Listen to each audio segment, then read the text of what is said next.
Hi folks, in this video we're going to talk about why we all want bigger tyres on our four-wheel drives. Hi, I'm Ronnie from Four Wheeling in Western Australia. So the reason why we all want bigger tyres for our cars is 1, they look great. 2, it's the only way to lift your diff off the ground. A lift kit won't lift your diff off the ground. Your diff is determined by your tyres. How big your tyres are is how much clearance you have to your diff. Now bear in mind, if you go a tyre that's 2 inches bigger, you're only going to lift your diff by 1 inch. And another benefit from having bigger tyres is having a bigger footprint, which equals more traction. Alright, so we cover the benefits. Now we're going to cover the issues, the problems that may occur putting bigger tyres on. Number 1, they may not fit, so then you're stuffed. Number 2, you may have to widen your guards. That's not too much of an issue. You can get cheap stuff, cheap flares to put on there, or you can even get flares that are made for your vehicle. Number 3, you may have to modify your vehicle to re-gear it, because if you put a bigger tyre on, your low range gear is now faster.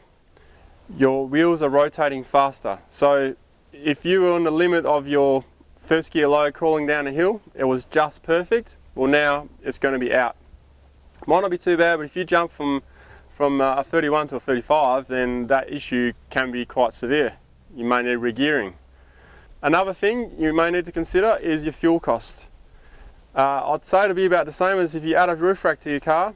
That's about the same as going up in the tyre size. You need to push more tyre, you need to push more rubber to go moving. And the final issue you may have is if you have a wagon or a vehicle that has the tyre fitted to the back of your vehicle, say for example Land Cruiser, Patrol, Jeep, Land Cruiser Prado for example, they all have this little cut-in on the back. Now most of them can tolerate an extra 1 or 2 inches of tyre, but any bigger than that you won't be able to use your wheel holder on the back, which means more cost, because now you're going to have to purchase a rear bar with swivel arms to carry it, or whack it on the roof rack, which is not an ideal spot to put a lot of weight. Okay, so you see in front of me here we have a selection of 3 different tyres. Now we're not going into the types of tyres they are, they're all different. We're going into the sizes. So this one is a 31 inch tyre, this one here is equals to a 32 inch, and this one here equals to a 35 inch.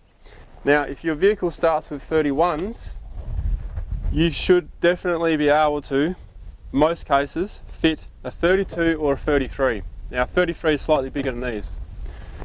Now to go from a 31 to a 35, more than likely it requires a lift higher than 2 inches or something like that. Now in most cases for IFS vehicles, your vehicle will start with a 29 inch overall tyre. Now let's pretend there's one here. So the next size up will be a 31. Now to go any higher than that, you can push for 32s in most cases, but you need a 2 inch lift at least.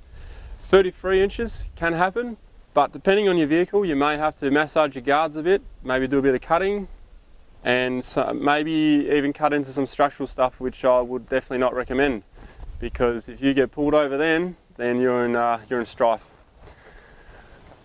Alrighty, so I hope I have enlightened you for those who are looking at getting bigger tyres, and there might be a few things there you hadn't thought of.